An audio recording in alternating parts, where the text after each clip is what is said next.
welcome to Digital Discussions presented by Peaky Digital. I'm your host, Adam, and today I am joined by Joe Healey. Thank you for coming on the podcast, Joe. No props. Just to get us underway, could you give us sort of your rundown of your day-to-day, your title, and what Joe Healey does from Monday to Friday, 9 to 5, which might not be 9 to 5? So I'm MD of Healey's Cider. The job role is totally varied, so I wouldn't be able to give you a typical Monday to Friday, 9 to 5. But anything from creating new products, chatting to customers, working through supply chain problems. People spend a lot of time with people, as you do in a sort of people-led business. And yeah, generally trying to think of the next thing, really, I suppose. Yeah, I suppose that's quite an interesting thing, as we'd mentioned just before we started recording, that you were down at Fives literally before this, that if you'd maybe gone back a year ago, because you've not had it that long, have you? Yeah, August last year. If you'd gone back a year from now and someone said to you, you'd be at Fives this morning, then you'd be recording a podcast in the afternoon. Would that sound like a normal day to you? Or would that? Yeah. I mean, we've it's been in our long-term plan to diversify into pubs, restaurants. So it was a good time to buy. Yeah. It was a good business for us. I think it's our third biggest on-trade Rattler account. So it's a good volume account. Yeah, definitely. It's perfect target market. It's a young crowd, which for the Rattler brand is great. So it's been a bit of fun. Oh, great. For those who may not be aware, a lot of us in Cornwall, I think the Healey's brand and Rattler brand is synonymous with Cornwall. For those who aren't aware, could you sort of go into a little bit more of what Healey's is and what you do, what you offer? Yeah, so we're an independent, family-owned, operated Cornish business, started by my parents, and my brother and I now, heavily involved, taking it to kind of the next level. But principally, we make cider. So the main brand is Rattler, which is the name comes from a local variety of Cornish apple. And obviously works quite well for a cider. And as a brand, it's national in all the supermarkets. We've got distribution nationally in the pubs, but it's much harder with the pubs because you've got to have two-way journeys with your keg. You've got to get your keg back. Oh, well, yeah. But yes, that's kind of our principal brand. But then outside of that, the business started with Cornish Scrumpy, which is a great traditional flagon, to our boys on the front, and it's dad had a lot of fun with it. But then outside of cider, we've kind of diversified relatively recently, probably the last 5 to 10 years, I suppose. Yeah. So we planted a vineyard. So we've now got 12 acres of vines, which produced about 10,000 bottles of wine last year. Wow. So that's currently lying in our cellars, doing its secondary fermentation, and in another sort of year or so we'll get that ready. Yeah. We've got a distillery. So in 2000 we installed the first distillery in Cornwall, and the intention really was to make a apple brandy, so much like Calvados that you'll have heard of in France. So take our cider, double distill it, store it in barrels, and then have a brandy. It was quite fun. We were doing that, and then we had a good relationship with Snoster Brewery, who make obviously beer. Yeah. And the chap at the time, Roger Ryman, was a big whiskey lover, and he said, "Look, you've got a distillery, and I've got beer. Why don't we do something?" Yeah. So we actually then distilled in secret England's first ever whiskey, which was quite fun. And we left it in the cellars. So legally, you have to store it for a minimum of 3 years. Yeah. And we thought that actually it wasn't quite ready at 3 years. 3 years. So we kept it back. And in the meantime, the English whiskey company launched the first ever English whiskey. And we thought, that's interesting. And the next year we launched England's oldest whiskey, because ours was already 7 years old. So that's a bit of fun, but it's it's diversification. We've got on site, we've got a jam factory. We make jams, preserves. So it's quite a diverse operation, which is great in some respects. And when COVID came, we were really pleased that we had that diversification and that broad base that we could kind of struggling over there, but actually it's okay because we've got that over there that's actually going to do really well now. Yeah. But on the other hand, with such a diverse range of products and everything that goes with that, it creates the challenges of supply chain issues and SKU count, and our logistics manager pulls his hair out when you talk about new products coming out, and he's like, well, okay, that's fine, but which ones are you going to take out? I I think we'll touch on the diversification because it's something that's stood out to me when I was doing my research.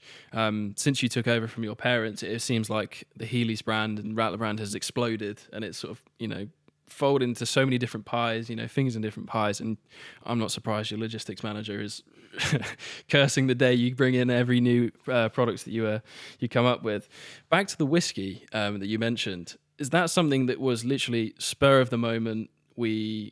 It makes sense. We've got these two different parties, and it makes sense to bring it together. Yeah, and it was old school. It was handshake. So no money changed hands. So we didn't buy the beer or and then charge them for using the still. So they gave the beer, we distilled it, matured it, and everything else. Now even to this day, we give them half, and we keep half. Yeah. And that's how it works. And from their perspective, they gave us this beer 16 years ago, 17 years ago now. So actually, it's well written off in the accounts. Absolutely. And they're now getting this product back, which is worth hundreds and sometimes thousands of pounds per bottle. So it's been a lovely little thing, and it's nice that actually you can still do that in this day and age. Yeah, I'm sure that's actually something that a lot of Cornish businesses will relate to, is in the offer of trading services almost. How important do you think that is in the Cornish community? Is it obviously that's at the heart of your business? How important is that ability to tap into the Cornish business community? Try and bring each other up at the same time. Yeah. I mean, it's massive, and I mean, I think we probably do it more than you realise as well.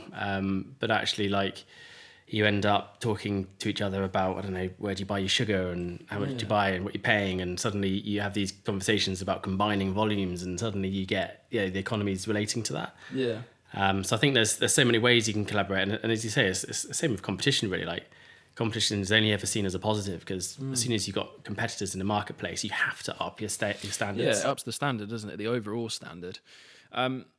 Another question I have about getting to know Joe Healey. I did a little dive, and I saw that you had a position, was it Coca-Cola and Relentless, working on those two brands. It was 2011 you took over as commercial director. It was 2012, because my last stint at Coke was the Olympic Games. Oh, was it? 2012. So that's quite a note to go out on. Yeah, I wasn't competing. Could you talk a little bit about your experience before, at Coke, working on Relentless, in the lead up to the sort of transition into the family business? Yeah, I mean, I always wanted to work away before I came back, and so I was really keen. I was applying for all sorts of stuff as I was coming to the end of university. So I was looking at kind of brewery type, area manager type roles, or to be honest, anything that would get me out of Cornwall, get me out of the business, and get me in a related industry field or company or whatever. And the Coke one came up, and it was a 3-year grad program. So first year was field sales in Bristol, and then I moved to London then for the last 2 years. Yeah.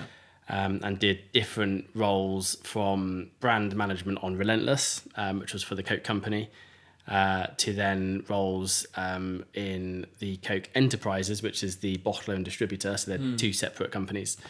And then, and that's where I sort of, I was my last year, I worked on the Sainsbury's account. So account management, the whole logistics relating to that, promotional forms, the concept of buying space in store, all of that sort of stuff, which, was completely alien to me.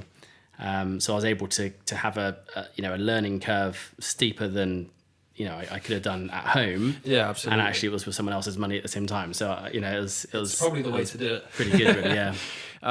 So you would say that sort of the experience where you worked on the branding side, you said with Relentless, and then sort of almost on the logistics side of working in supermarkets. Yeah, it wasn't logistics as such. It wasn't supply chain. It was still the commercial, but it was. So the Coke company is all about brand and I don't know. They look at brand awareness and brand love and all that sort of stuff. So you can imagine at a Coke company. Whereas Coke Enterprises, so yes, they have the bottlers, the actual manufacturers, the distribution, supply chain, which is over here. Yeah. But they also have the commercial, so they actually have the relationships, hold those relationships with the key account managers of Sainsbury's, Tesco's, etc., and do the actual trading. So that's where I was on the commercial side of Coke Enterprises.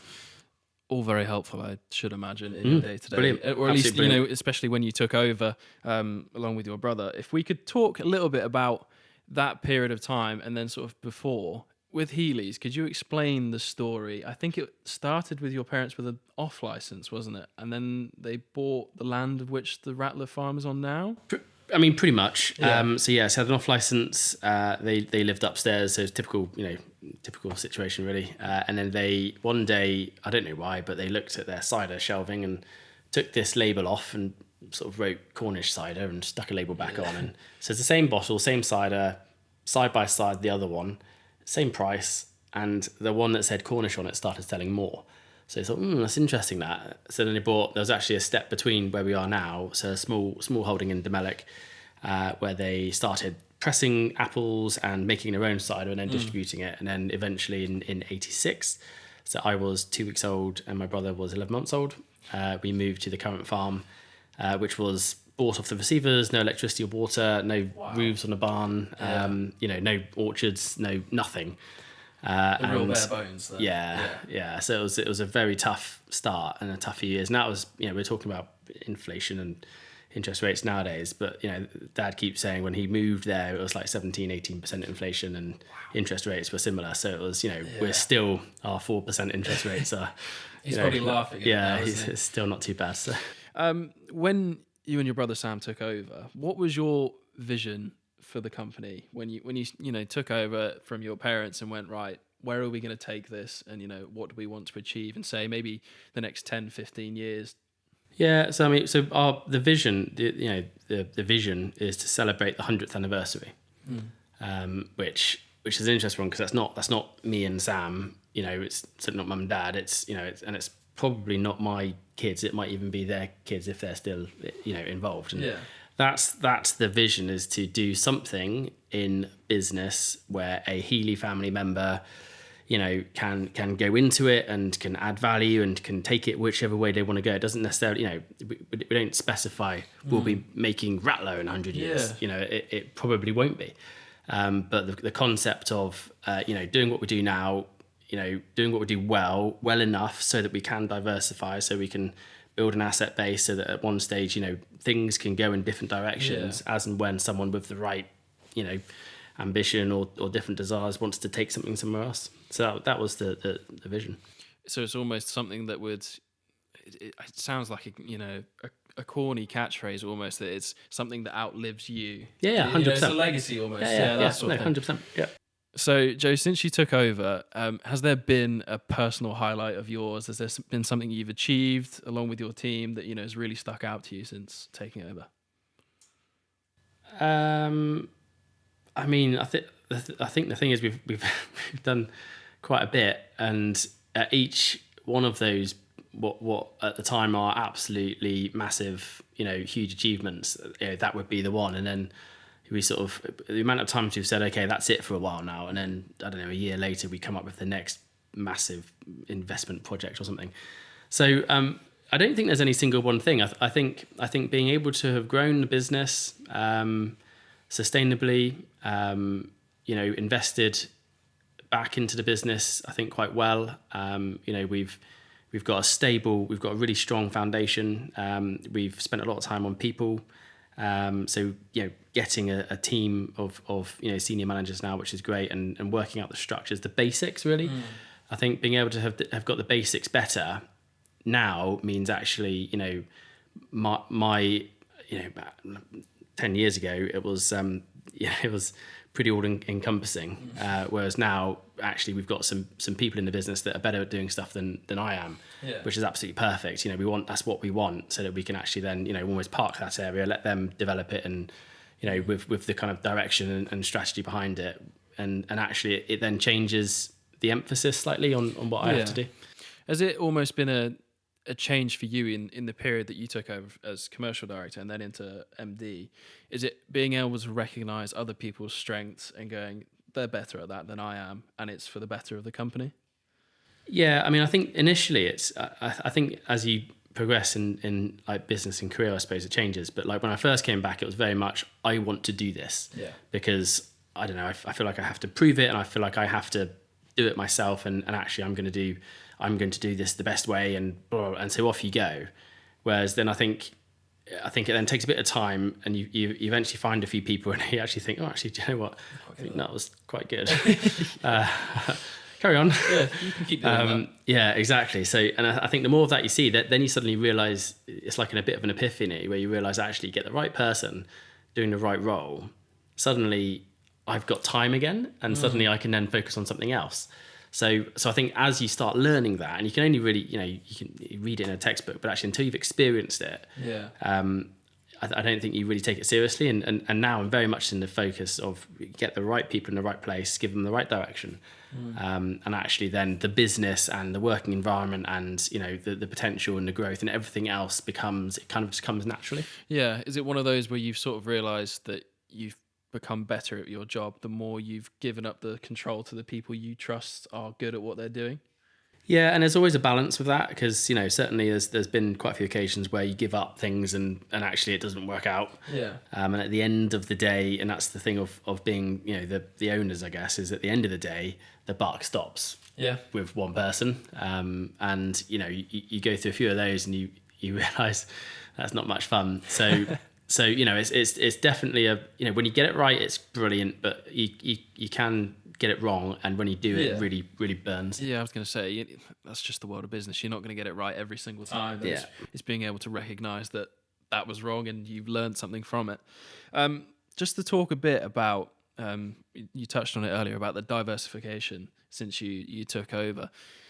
Was the expansion into gin, into whiskey, into you do mulled cider as well, and the various different flavors of cider? Was that always in the grand plan from the day you took up the role? No, I mean the gin's funny. I mean you had a distillery which was making brandy and whiskey, which I've sort of touched on, but actually for probably 2 weeks of the year. And then for 50 weeks of the year, it was kind of just sat there looking lovely and part of the guided tour and gave us credibility and, it gave a real sense of special on the farm because we've got our underground cellars and you've got barrels everywhere. It was lovely. But actually, in reality, we were making more than we were selling and we were only making it for 2 weeks of the year. So it wasn't, so then you look at that asset you've got and you say, okay, well, how else can I use that?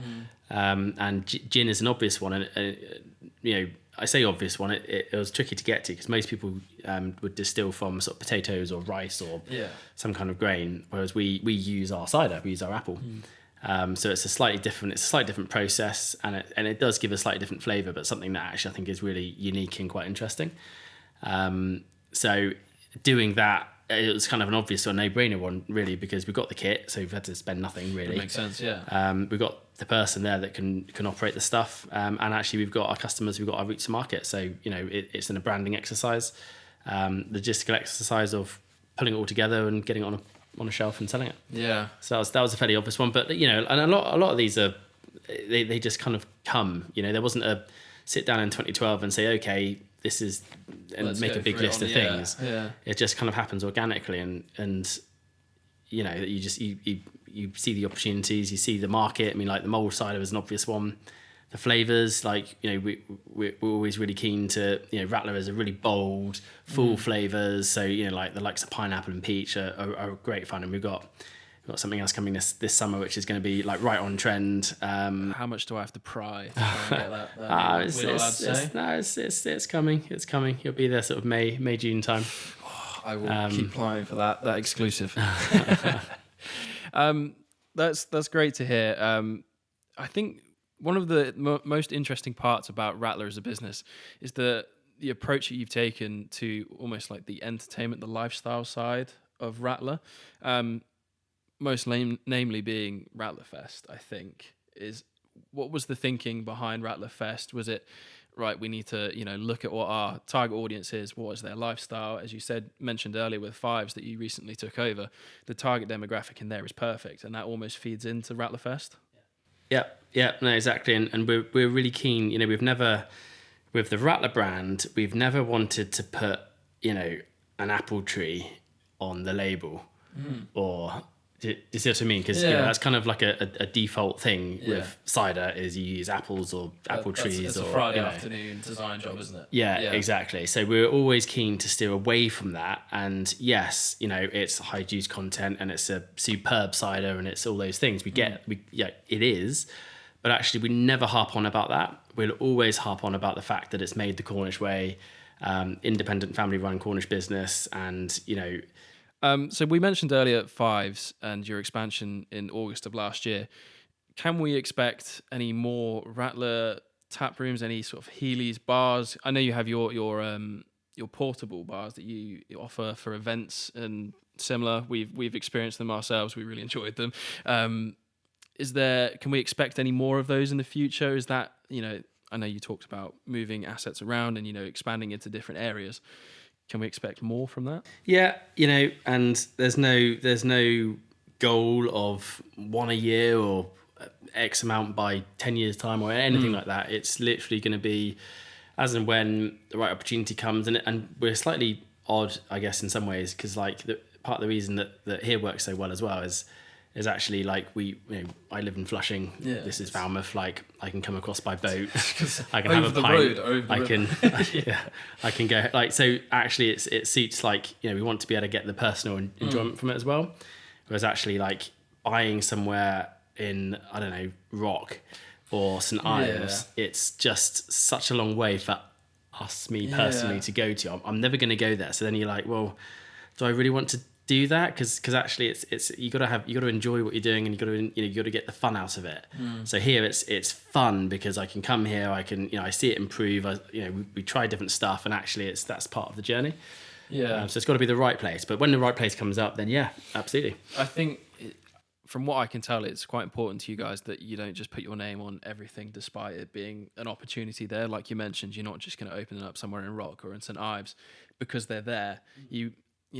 How important is it to you that the Rattler brand stays true to your core values in everything it does, not necessarily just in the drinks, but also in the tap rooms they open? Yeah. I mean, it's it's the brand, it's the values, it's the company, it's everything that we are. So it's it's key. So I had noticed that you don't do any sort of large scale advertising. I have noticed I think it's the i3 that drives around with the Rattler branding. Is that yours? Yeah. You've got the Land Rover as well that goes around. How important was it to you that when you don't spend all the money on the advertising, traditional sort of online digital marketing sort of thing, how important is it that your brand is recognizable as soon as people see it? As I said earlier, that Rattler is synonymous with Cornwall. How have you gone about doing that from the start? That's what we would argue we would spend a lot of our time and energy on is the below the line. It's in the store, and even to this day the tap handle that we've got of the snake chap, which originally was there was a local potter that made these things by hand, and then they were hand painted by the girl next door, and we'd go down and get the next 5 because people were screaming for installs, and and that was lovely. But the thing with it is, if you know it, you instantly know it. Yeah. If you don't, you go, what the hell is it? Why is there a snake? These on there? bloody Cornish, what are they onto now?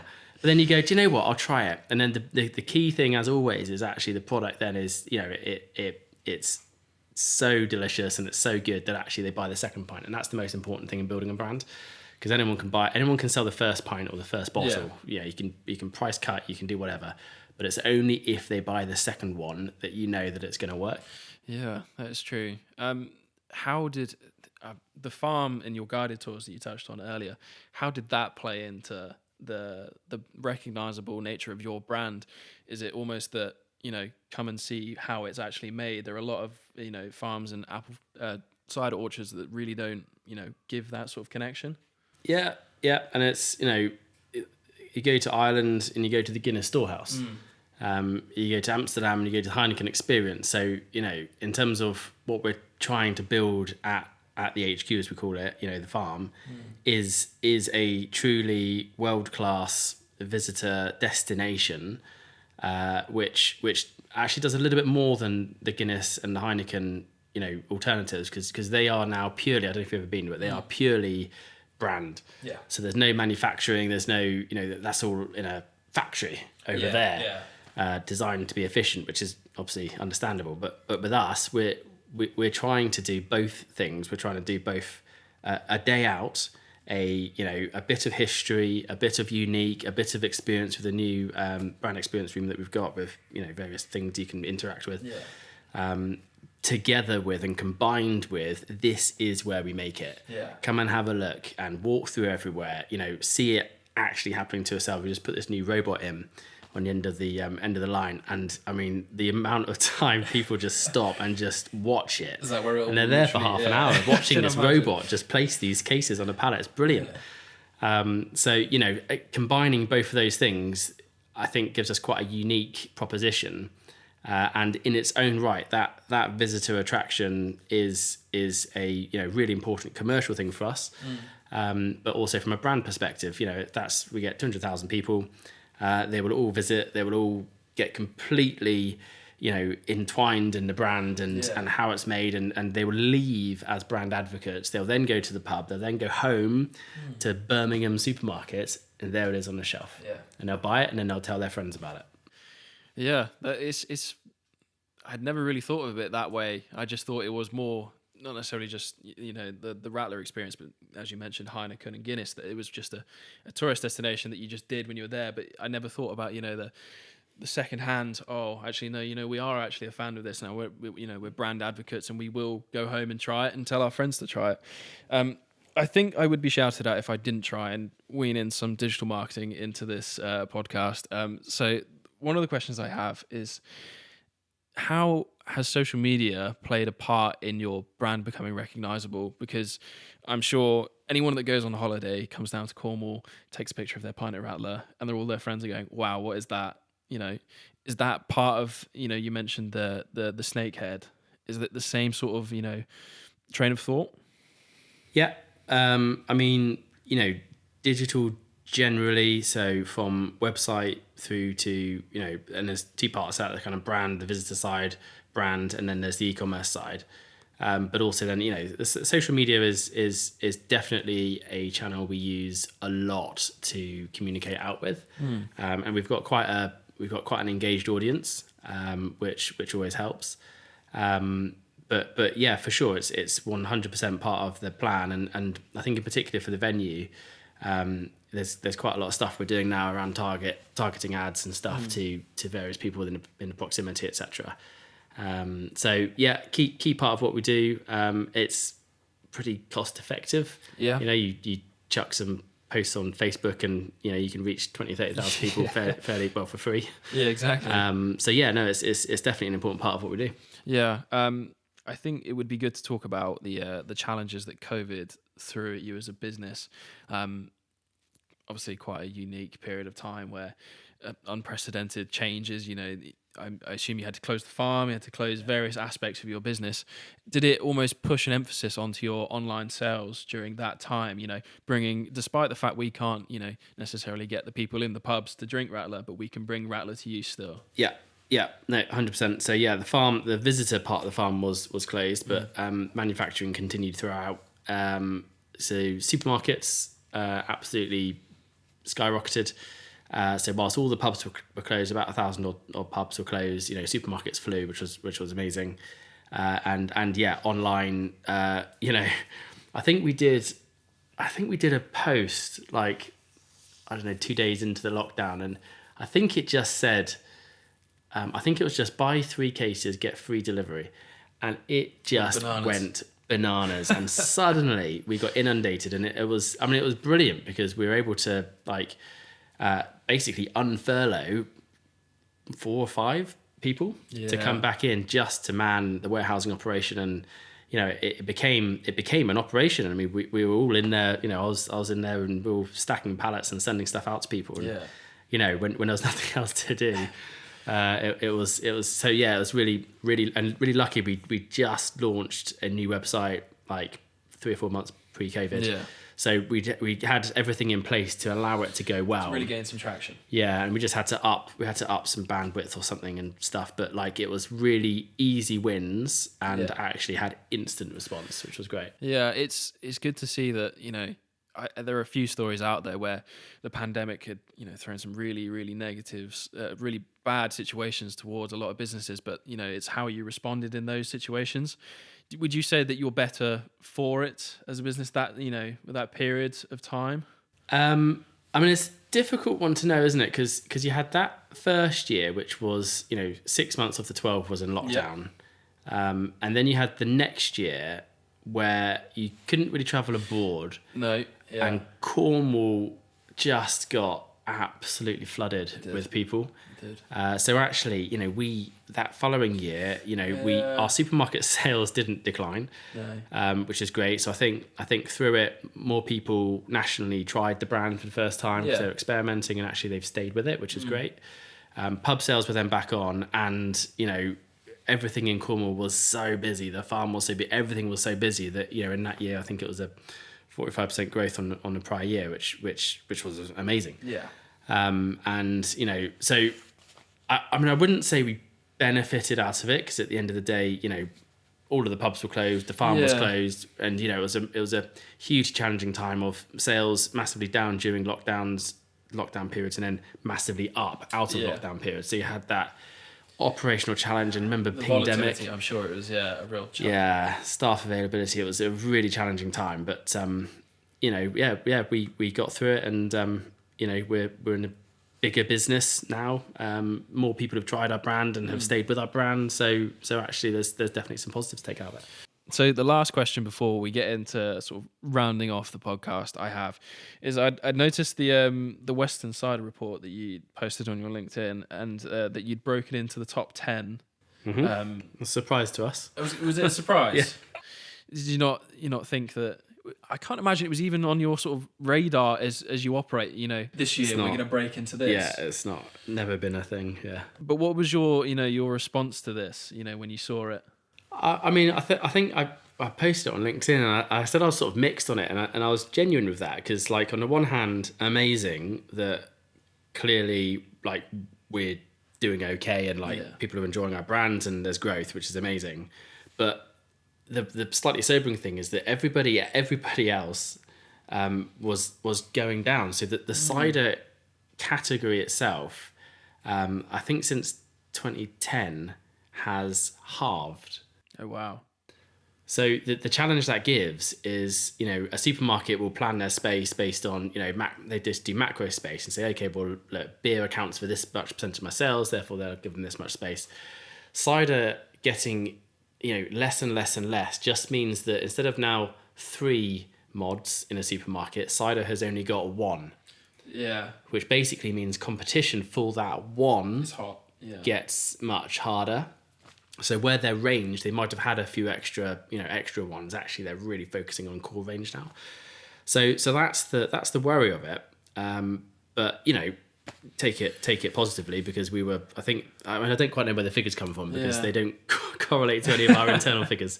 I think they'd shown something like 60% growth or something, which was. Actually, it's quite interesting that you've now clarified that, while I thought that, during a period of, declining sales and these mods you're saying are getting smaller, you've still managed to, push yourself up. But then in reality, for the long term, that's probably not what you want, is it? Yeah, exactly. You got to be in a healthy category which is showing growth, so that, because cider is so tiny still compared to beer or wine or spirits. It's so tiny. And within the tiny cider, we are like 0.1%. So we are a drop in the ocean of cider, let alone broader like alcohol category. So, so we're small, but we're doing what we do.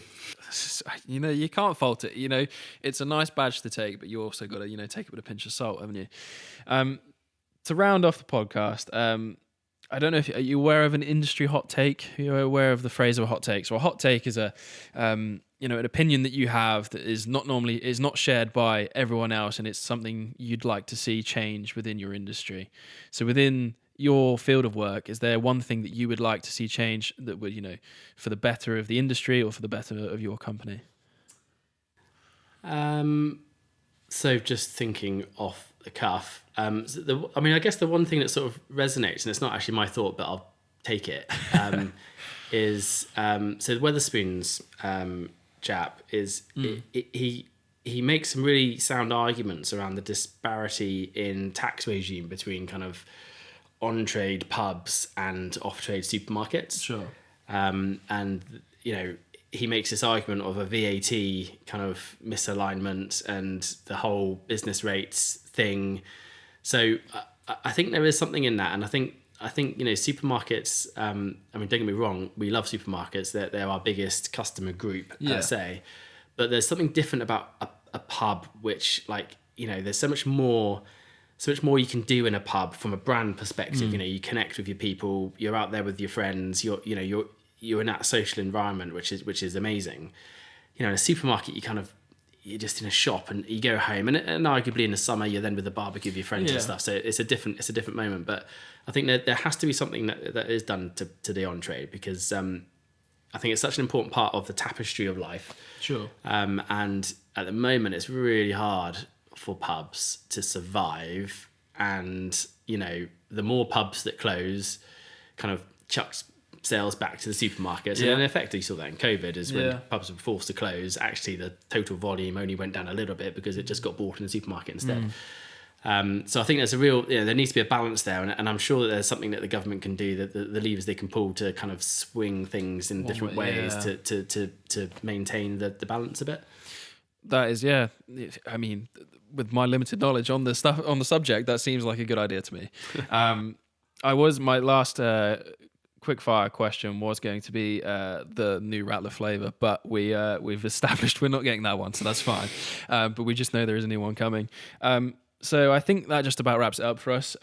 So all there is left to do is say thank you, Joe, for joining us on the podcast. I've really enjoyed it. We'd love to have you back at some point in the future. Great. And we also want to say thank you for listening and watching to the viewers/listeners, and we will catch you in the next one.